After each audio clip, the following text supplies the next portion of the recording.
Kivu Times.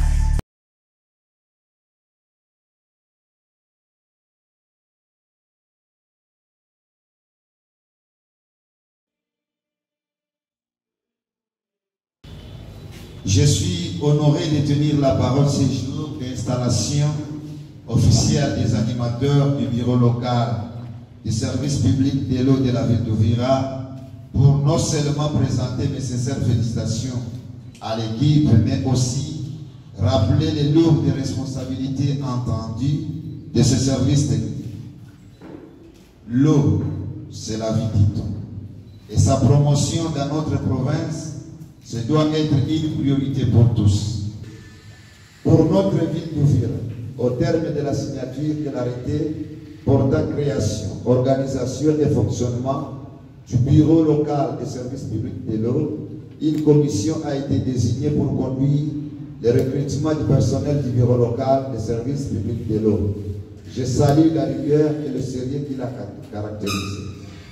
Que les secrétaires exécutifs du comité provincial de l'action de l'eau, hygiène et de l'assainissement reçoivent mes vifs remerciements pour son expertise dans la conduite de ces processus. Au terme du processus de recrutement, nous avons signé l'arrêté urbain portant désignation des membres du comité du bureau de l'eau local des services publics de l'eau de la ville d'Uvira.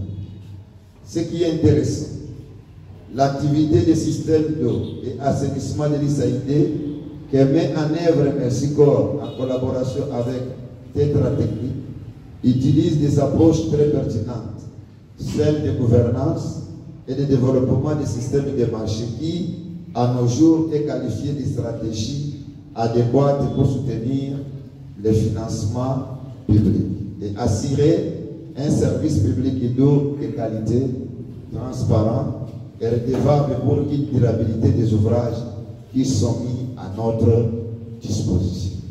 C'est avec un réel plaisir que je voudrais vous souhaiter, au nom du ministre provincial des ressources hydrauliques, une cordiale bienvenue et vous remercier d'avoir répondu à notre invitation pour prendre part à l'installation officielle du bureau local des services publics et de l'eau dans la ville d'Uvira. Mesdames, Messieurs, bien que la République démocratique du Congo soit le pays d'Afrique possédant les ressources hydrologiques les plus importantes, elle doit aujourd'hui faire face à une crise aiguë de l'approvisionnement en eau potable. En effet, seuls 26% de la population congolaise ont accès à une eau potable et salubre, une estimation bien en dessous de la moyenne de 60% pour l'ensemble de l'Afrique subsaharienne. Monsieur le maire de la ville, mesdames et messieurs,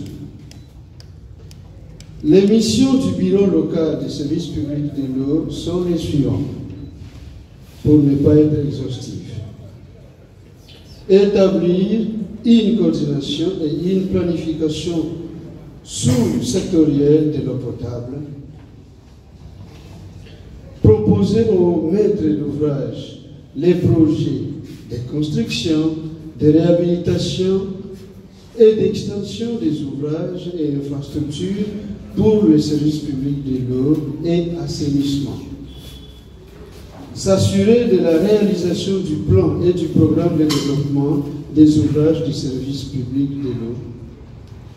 Réaliser des études de faisabilité bancables pour les infrastructures, ouvrages et équipements nécessaires au service public de l'eau. Rechercher et mobiliser les financements nécessaires pour la réalisation du plan d'investissement ou de développement des ouvrages qui rentrent dans sa compétence.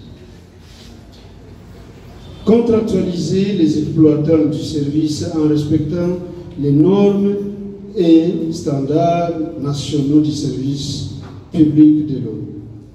Assurer le suivi, les performances des opérateurs et la réalisation des objectifs ainsi que les activités du secteur de l'eau potable au moyen des indicateurs. Veiller au respect par des contractants ou concessionnaires des conservations ou des dits contrats. Assurer le suivi et la construction, réhabilitation et extension des ouvrages du service public de l'eau et de l'assainissement de ces secteurs. Faire respecter les cahiers des charges en respectant les normes et standards en vigueur en République démocratique du Congo relatives au service public de l'eau et de l'assainissement dans ce contexte. Kivu Times.